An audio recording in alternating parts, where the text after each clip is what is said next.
everyone! Paimon even dreamt of making the film last night.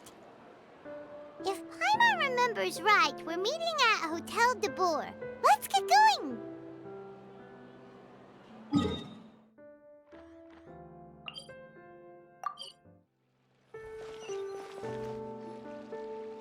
Ayaka! Yoimiya! You're already here! Good morning. Xavier said yesterday afternoon went well. Yeah, and how about you, Ayaka? What were you up to yesterday? After we split up, Ayato went to see Udex Nervillette at the Palais Mermonia. I was originally thinking of going with him, but he said he could manage it himself. He told me to go see the sights around Fontaine and to enjoy the local culture. So I rode the aquabus with Yoimiya and visited the opera house on Aranias Island. Yeah, you wouldn't believe what we saw there! 2 mechanical puppets that were dancing together! You've already seen them, right? Yeah, those two! Amazing, aren't they? We sat and watched for quite a while. It was mesmerizing. Like we could keep watching them forever. Oh, it was the same for us the first time we saw them, too! Afterwards, we went swimming at the beach! Well, diving, to be exact. It was the first time I ever breathed underwater! I held Ayaka's hand and we counted down together. 3, 2, 1, and then splash! We were beneath the waves.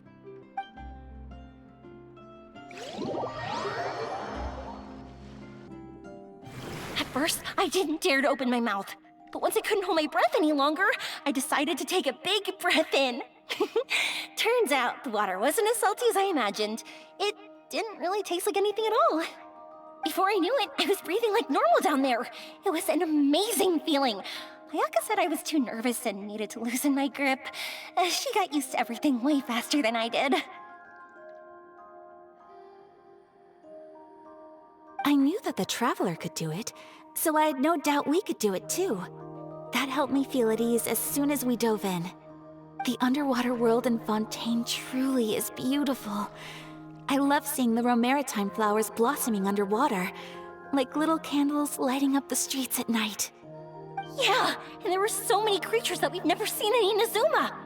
Like those fish that shimmer like a sword blade. Whoosh!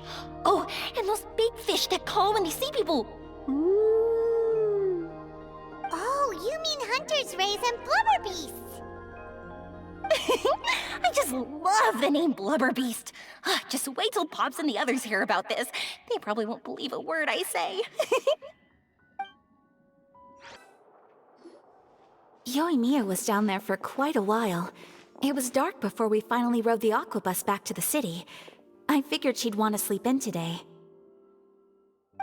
Yeah, even I was worried that I wouldn't be able to get up. I still felt like I was drifting in the waves when I went to sleep last night. But as soon as I woke up today, I remembered that we'd all be shooting a film together, and I was ready to go. Speaking of the film, where's everybody else? My brother and Xavier were speaking to the restaurant owner about using the place as a filming location. They should be here soon. As for the others, We're here. Please excuse my tardiness. I just finished the Special Patrol's 6-mile morning jog. Wait, 6 miles? I'm so tired. I heard you all chatting, so I decided to come down. I sure could use some of that endless energy everyone else has. Good morning, everyone. Morning. Can someone fetch me a cup of coffee? More milk, hold the sugar. Sure, I'd be happy to do that for you. No, you can't go anywhere. Please, have a seat over here so I can get started on your makeup. The last thing I want is coffee stains on my costumes. I can get the coffee. It's the perfect job for an assistant.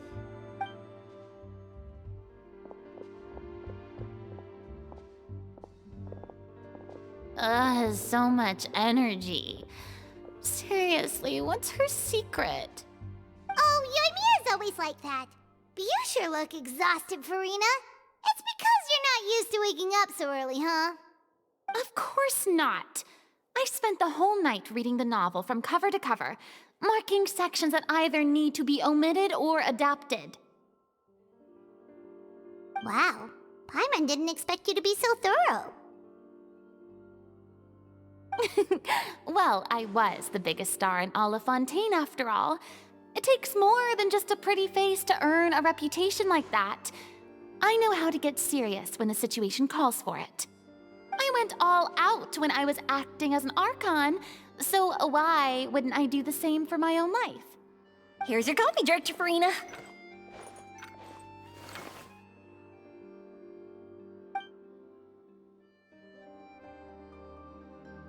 Oh, thank you. The sound of being called director and the aroma of coffee feels almost as refreshing as hearing the birds chirping in the morning. Ah, it seems everyone has managed to arrive on time. We've reached an agreement with the restaurant owner. We are free to use the second floor to shoot our film. Really? That's great!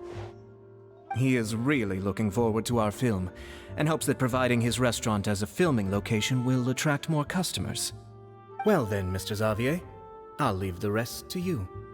Okay, thanks. First, I'd like to introduce our new members. This is our prop manager, Veronique. She'll be in charge of all the film's props and items. And this is Bonneau, our lighting technician. He'll be in charge of lighting and illumination to set up each scene's atmosphere. Wow, sure feels like we have some real professionals joining the crew now. First of all, please allow me to first express my sincerest gratitude to everyone in the crew. When my investor informed me yesterday that he wouldn't be able to provide the funds, I really thought that this was the nail in the coffin for this film. I had no idea that I'd find so many people willing to help me on such short notice. Thank you. Thank you all from the bottom of my heart. No need to be so cordial, Mr. Xavier. We're all honored to be a part of this. Your works made a profound impression on me when I saw them back in Inazuma. I am sure that someday, this film will be remembered as a prime example of cultural exchange between Fontaine and Inazuma. Yes, the story is the reason I agreed to join. I can't bear to even imagine what this film would look like without the very best director. Anyway, I would like to make a promise to everyone that as the producer of this film, I'll do whatever I can to ensure that everything goes as smoothly as possible. This is not just my film. It also embodies the thoughts and feelings of every person here, as well as the endless effort we are about to pour into it. So, without further ado, the Two Musketeers will officially begin filming now! You may take it from here, Director Farina. All right, listen up, everyone.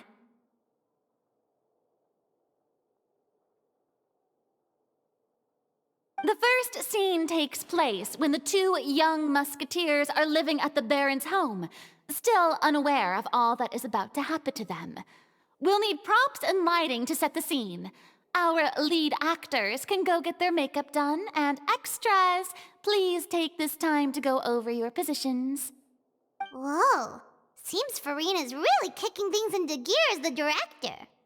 Is everyone clear? I don't want anyone traipsing around the set like umbrella finches. All right, cameras will start rolling as soon as the set is ready. Let's make a film that'll make some serious waves in Fontaine. Not the kind of waves that drown people. I mean, the good kind of waves. Seems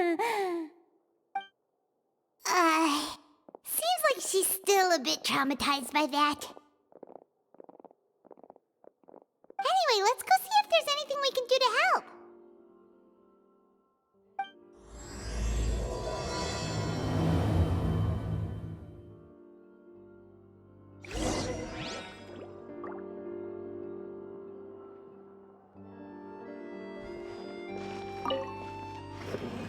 How about here?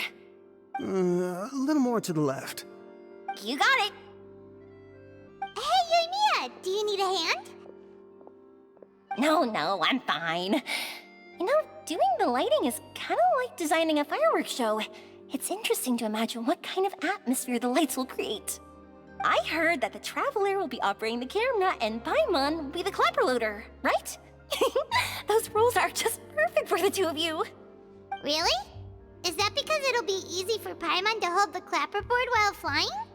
Well, sure, there's that, but that's not exactly what I meant. I just think that after all your journeys together, you two must have developed a super close bond and just naturally know how to work with each other. If I'm not mistaken, the director will want the cameras rolling as soon as the clapperboard goes clack. Oh, I see! It's amazing to see the magic behind filmmaking. Yoimiya, we need lights over there, too. Oh, on it! I've got to get back to work. Chat with you later. Oh, it's exciting to see so many people working together to bring the film to life!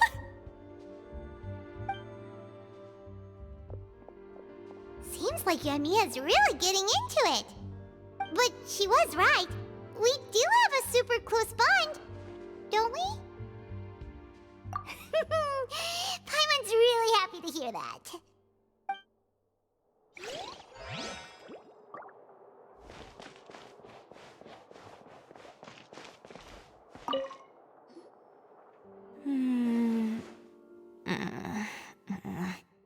Ayaka has mentioned you to me before. She said that you two were great friends when you were kids. No talking. I'm thinking about how to do your eyeshadow. Ah, yes. To help me really look the part. To achieve a more young and naive look for this scene. Are you saying the wrinkles around my eyes are too deep? You just have too much of a calculating look in your eyes. You sure don't mince your words. It seems you really haven't changed much. Quiet.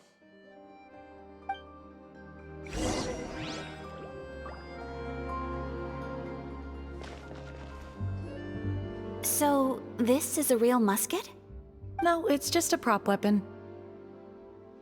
Not bad. Have you seen a real musket before? Only in books and newspapers.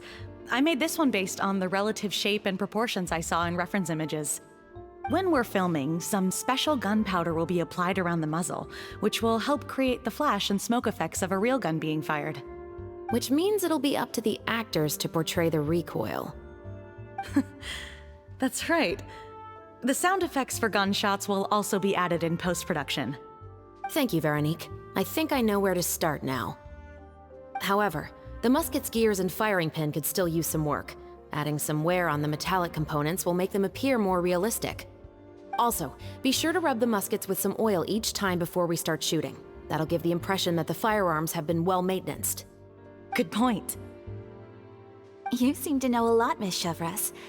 I assume you use these types of firearms on a regular basis? Yes, I perform routine maintenance on my weapons every day. Just like we as people need to eat and sleep, muskets need to be cleaned and maintained. I also perform similar care for my sword every day, and familiarize myself with its shape and weight, to the point where it feels like a natural extension of my body. Yes, this way, our weapons will never betray us in the heat of battle. Yes, well said. It seems we have the same philosophy on this topic. Oh, sounds like they found a common interest to talk about. Though these props differ from the muskets I use, I can still give you some pointers. Good. I look forward to your instruction. First and foremost, never point the weapon at anyone, regardless of whether it's a real or prop weapon or whether you're holding it or it's on the table. This holds for any time when you're not actively engaging an enemy. Okay, understood. When aiming the musket, extend your arm so that it's level with your shoulder, and use your eye to look down the weapon's sights. Like this? Not bad. Now, try saying your lines. This is the end of the road for you. Good. Now turn your body a little. That way, you'll give your enemy less of a target to work with. And relax your shoulders. Here, allow me to demonstrate. This is the end of the road for you. Huh. Excuse me, Miss Chiori. Director Farina, there's something I wish to discuss with you. Oh? What is it? Like this?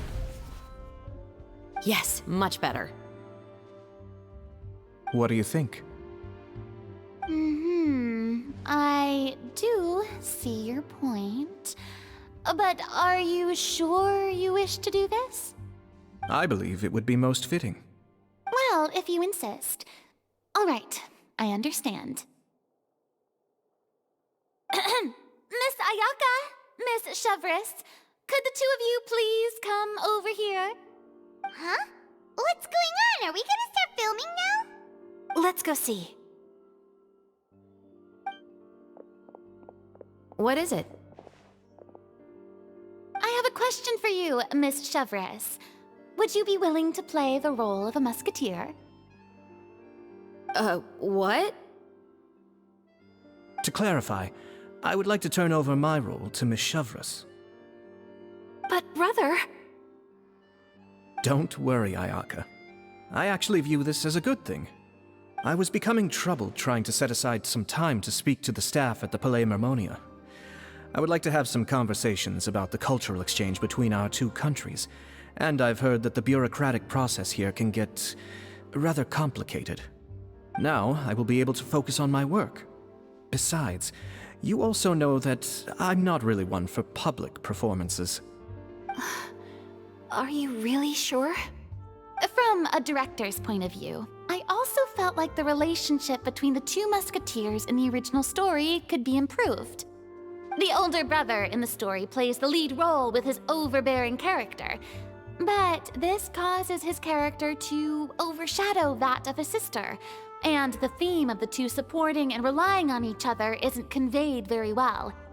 But if we were to change the siblings to two sisters of a similar age, then that aspect of the story might come through more clearly. Also, I've seen you instructing Ayaka. That cold and dignified personality is exactly what we need for the older musketeer. Of course, even with all these insights, the decision should still be made by Miss Chevres. Chevres mentioned that she really likes the story, right? Paimon bets that she'll take the role. All right, I'll take the role. Good. It's decided then. I'll get started on making edits to the script. We'll also need to make some immediate adjustments to the lighting, props, and costumes. I have a feeling that our adaptation will be even better than the original story. You're doing a great favor for me, Miss Chevres. You have my gratitude. Don't mention it. I like this character, so if anything, I should be the one thanking you. Well, since my brother is the one who brought up the idea, I suppose there's no need to worry. Let's go, Miss Chevres. I look forward to working with you. Please, just call me Chevres.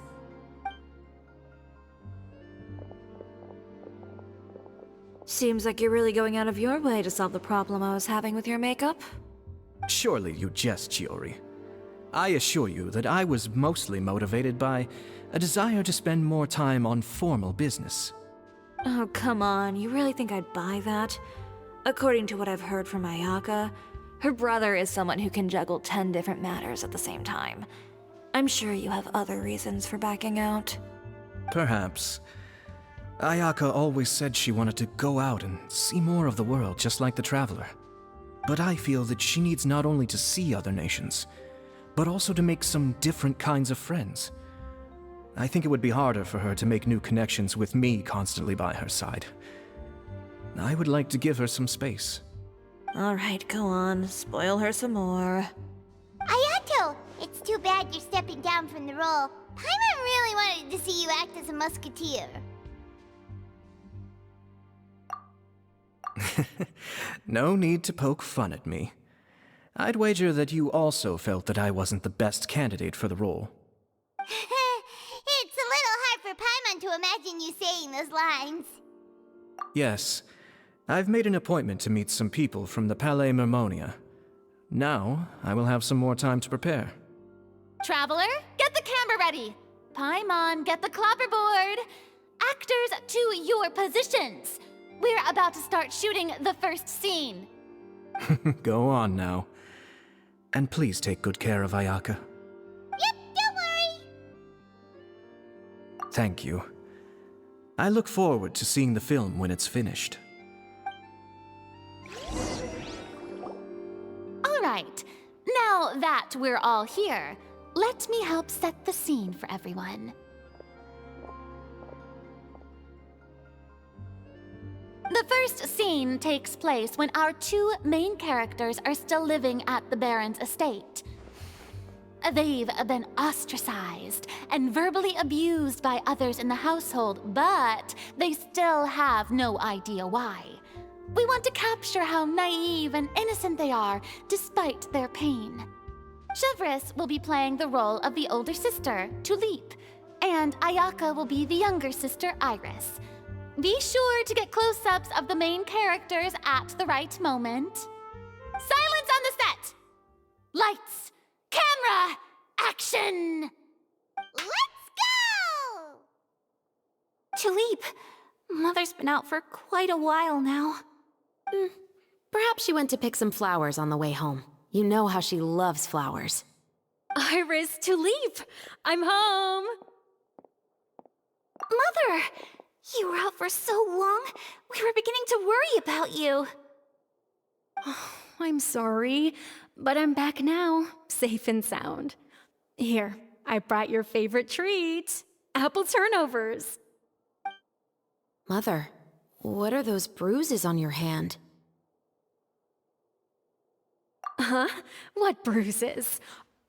Oh, I must have bumped into something while I was working yesterday. But I didn't notice them this morning. Then perhaps they're from when I accidentally tripped when I was out just now. By the way, did you have fun playing at home? What's the matter, Iris? Well, we've realized that no one really wants to play with us. They even took Iris's doll and spat at us. And they even called us names. They said we were... Shh! It's all right, don't worry. Girls, listen to me. It doesn't matter what anyone says. Don't listen to them. No one can define you with such words. You both have wonderful lives ahead of you. Just like your names. You will both blossom like beautiful flowers. Maybe your time to blossom hasn't quite come yet, but one day, you two will bloom more beautifully than anything else. Don't let the soil you're in now ruin your future beauty. Understand? My dear daughters. And cut! Not bad. The actors' emotions were all on point. Let's keep that take. Also, if our clapper loader could avoid shouting at the start of the scene next time. Oh, got it. Great. I was a little worried that my nerves would get the better of me. What about you, Chevris? I felt fine. The lines weren't too difficult at all. Seems like Farina must have adapted the role nicely. You two were great. I couldn't tell it was your first time acting in a film. You should have more confidence. Thank you for your encouragement. Positions, everyone! We'll move on to the next scene after we try a few more camera angles.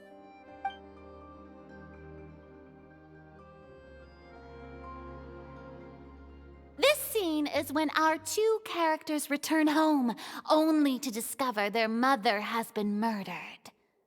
Ready? Lights! Camera! Action!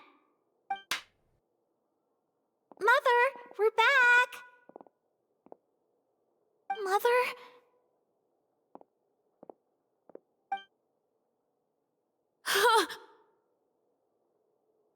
What's wrong, Tulip? Iris, stay away! Huh? Why? What's... Mother! Mother... She's...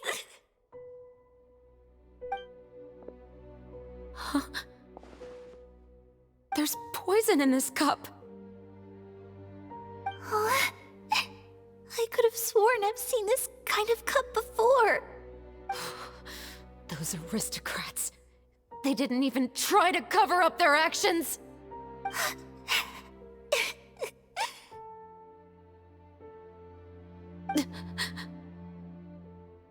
Iris, we need to leave this place. Leave? But now that Mother is gone, where can we even go? Anywhere. All I know is that we can't stay in this house. But are we just going to let them get away with this? We'll have our revenge, I promise you. Just not right now.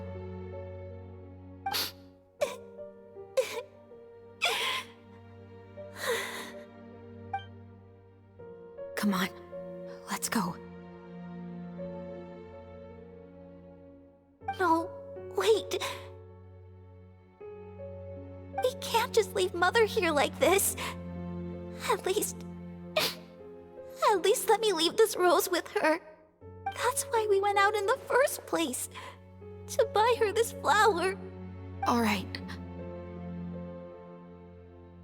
Goodbye, Mother. We'll avenge you. Someday. And cut! Beautiful! Great performance! Oh my, you're so amazing, Ayaka! And were those real tears I saw? How did you do it? I was surprised too. Thank you for the kind compliments.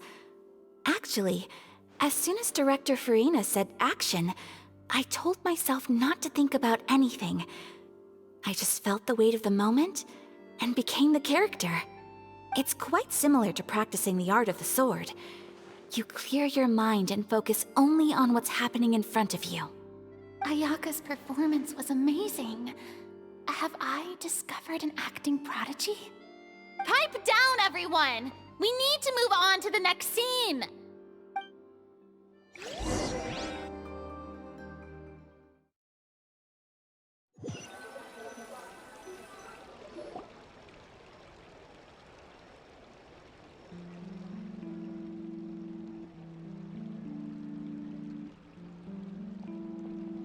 Huh? Are we done already? But Paimon wants to keep playing with the clapperboard. How do you feel, Traveler? Is your arm sore from holding the camera all day? Good work, you two. You too, Shivers. You were quite the actress today. I've read this novel many times before. I have a good grasp of my character's mindset. Anyway, do you remember my request from yesterday? Oh, right! We were having so much fun that Paimon nearly forgot! You have a case where the murders seem really similar to the cases in the novel, right? So, how are they similar exactly? In the story, the main characters grow up to become two musketeers, always using their guns to carry out their revenge. And on each of the victims, they place a rainbow rose as a signal that they've returned. Yes, that's correct. We found rainbow roses just like in the novel. Seems like you're connecting the dots now. Oh, that does sound pretty concerning. Especially after seeing the script today. Oh, now Paimon can't stop wondering what kind of ulterior motive the murderer might have. What do you think, Traveler? You're smart. Paimon wants to hear your thoughts. Good. On behalf of Fontaine's Special Security and Surveillance Patrol, thank you for your dedication to justice. There's no time to lose. We should start investigating right away. Follow me. Huh? Right now? But we just got done filming all day. Paimon's so tired. The most valuable intel always comes after nightfall.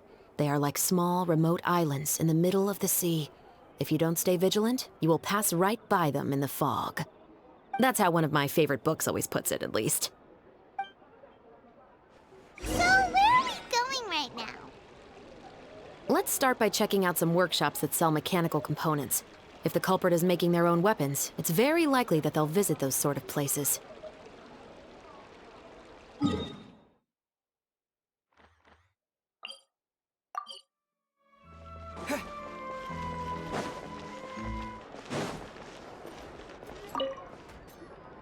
Welcome to Le Show's Clockwork Workshop. How can I help you?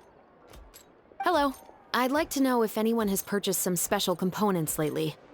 Special components? Sorry, could you be more specific?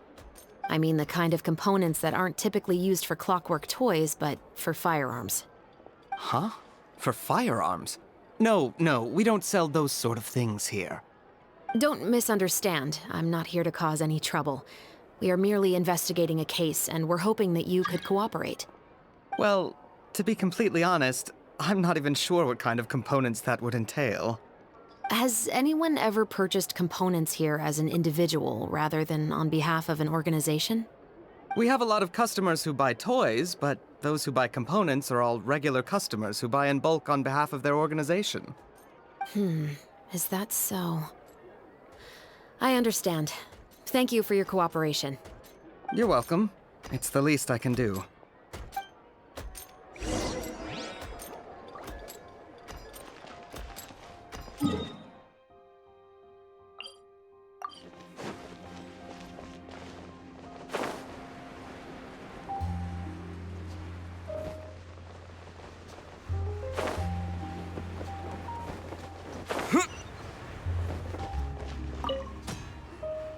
Oh, hey, Chevres.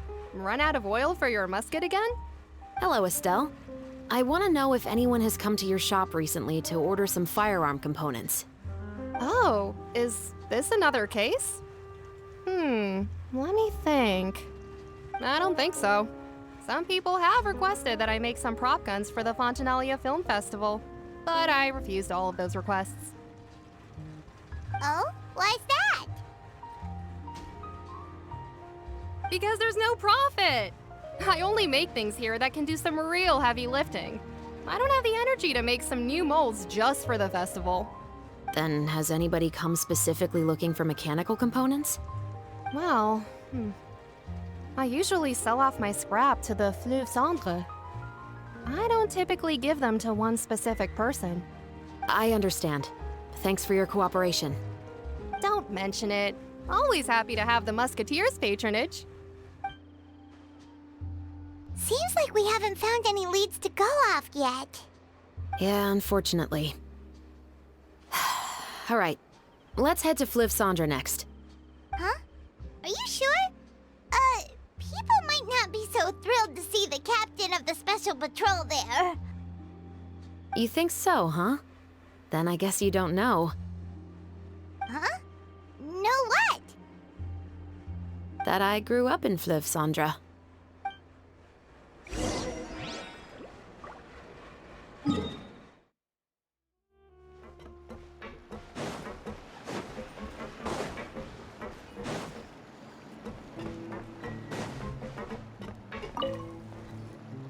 Hello, I'd like to ask some questions.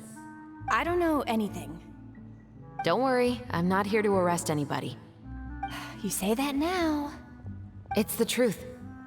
Here, take this as my guarantee. Wait, did Paimon just see what she thinks she saw? Is the captain of the special patrol bribing a citizen? Seems you're different from the other guards. What do you want to know? Have you heard anything related to muskets in Fleuve Cendre lately? Anything at all? Muskets, huh? All I know is that about 2 weeks ago, we started hearing some loud noises at night. So loud that it's been waking me up. Were they gunshots? Possibly. It's hard to tell around here.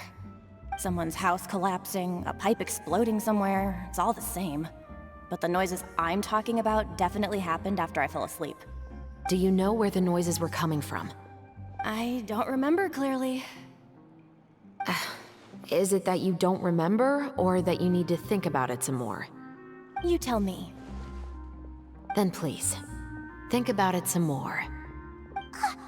She's giving her even more Mora! The noises came from the end of the Southern Waterway. I came out and had a look for myself when I wasn't sleeping well, but I didn't dare get too close. That's all I know. All right, I'll take your word for it. Thanks for the pâte de fruits.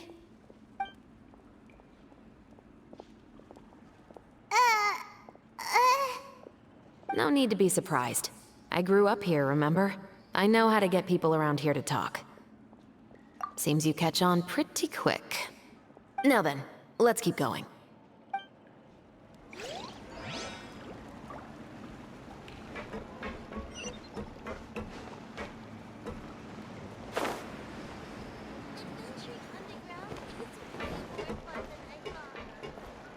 Guess I'm finally on the right. It's been a while, Tetro. Please, just get on with your request. I want to know if you've heard anybody talking about muskets lately. Information isn't free, you know. I've heard that bandits have been extremely active in the countryside recently, and they've been affecting the delivery of goods to Poisson. I can allocate some more manpower to help out with that problem. What do you say? You're still as helpful as ever. One of our men got drunk at dinner about a month ago and lost his gun. 3 days later, it turned up in the corner here. What's weird about that? He just forgot where he put it, right? This is Fleuve Cendre, my friend. Anything of value left in the tavern won't ever make it to the next day. But that gun turned out to be an exception. It didn't get any new wear and tear on it, and didn't even appear to have been fired. We were quite mystified as to what could have happened. I suspect it came back because the weapon was already known to the guards. You mean, a criminal was afraid the Marechaussee Phantom would use the shot marks to track them down? Maybe. But if that's the case, the culprit really took great care to avoid getting caught. I didn't say anything about a criminal. In Fleuve Cendre, knowing who was killed is as easy as knowing what clothes you're wearing today. It's the guy living in the east side, isn't it?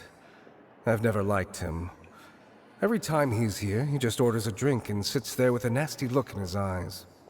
So, who was the one who lost the gun in the first place? Don't bother. Even if you ask, he wouldn't admit to owning a gun to some strangers. Not to mention the captain of the Special Security and Surveillance Patrol. He's right. I know you grew up here, Chevres. Even though you're on good terms with the Spina, you've still been gone too long. Not many people know you here now, and a lot of people don't like the Special Patrol. I know. So take my advice and don't show your face too much around here. It's for your own safety. I'll come and go as I please, and I'm afraid I'll be appearing more often due to my work. All right. Don't say I didn't warn you.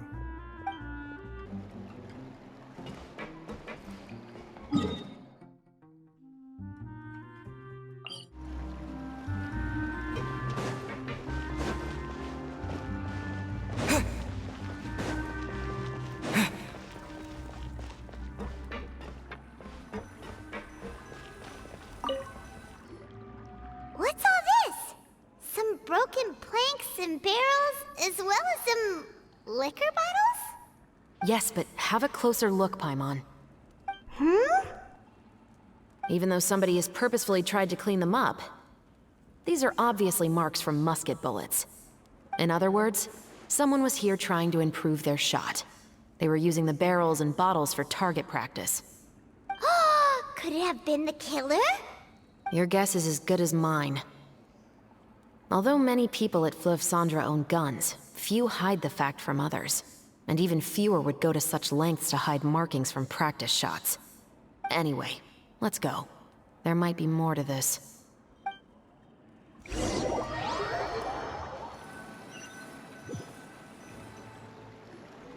Seems like that's all we'll be able to uncover for today. Paimon feels like we managed to learn a lot more here than up on the surface. Yes.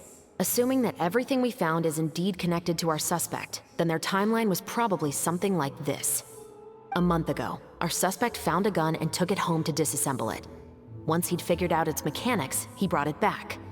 In the following weeks, he used some parts to create his own makeshift musket, and took it to the Fleuve Cendre for target practice.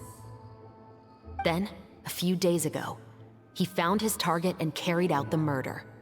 Once the deed was done, he left a rainbow rose on the body, just like the scene in the novel. That all makes sense to Paimon, but we're still no closer to figuring out the killer's identity. The deceased was a resident of Fleuve Cendre. It's said that he was a poor, solitary man. Yeah, that's also something I'm trying to figure out.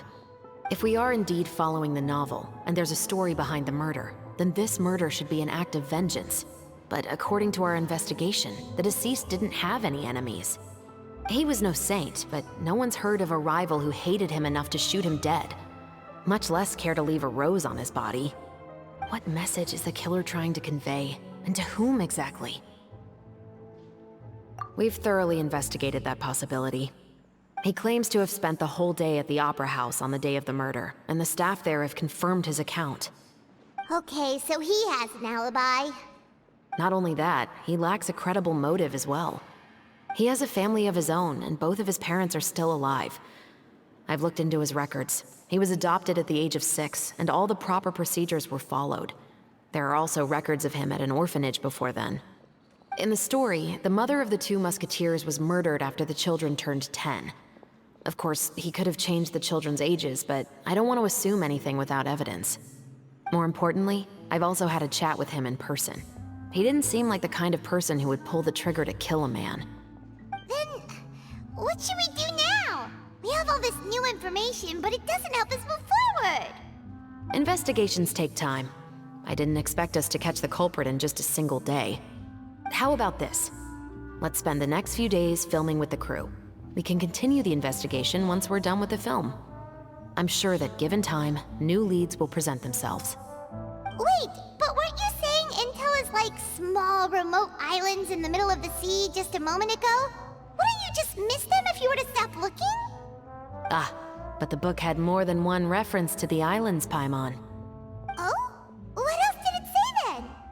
As long as you spend enough time sailing through the fog, you'll eventually come across an island.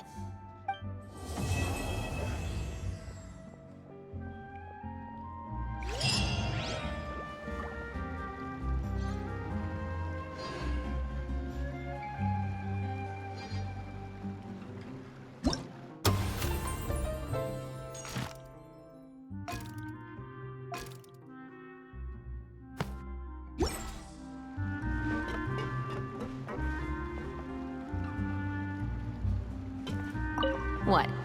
Never thought that the captain of the security and surveillance patrol could come from the Fleuve Cendre? You mean rising through the ranks? It was a struggle, for sure. But as long as you can distinguish yourself through your accomplishments and skills, you'll eventually be recognized for your worth. If you look at it another way, my life at Fleuve Cendre has actually taught me a lot of valuable skills. Skills like how to barter with criminals or how to think in their shoes. Of course, I'd appreciate it if you could keep this a secret between us.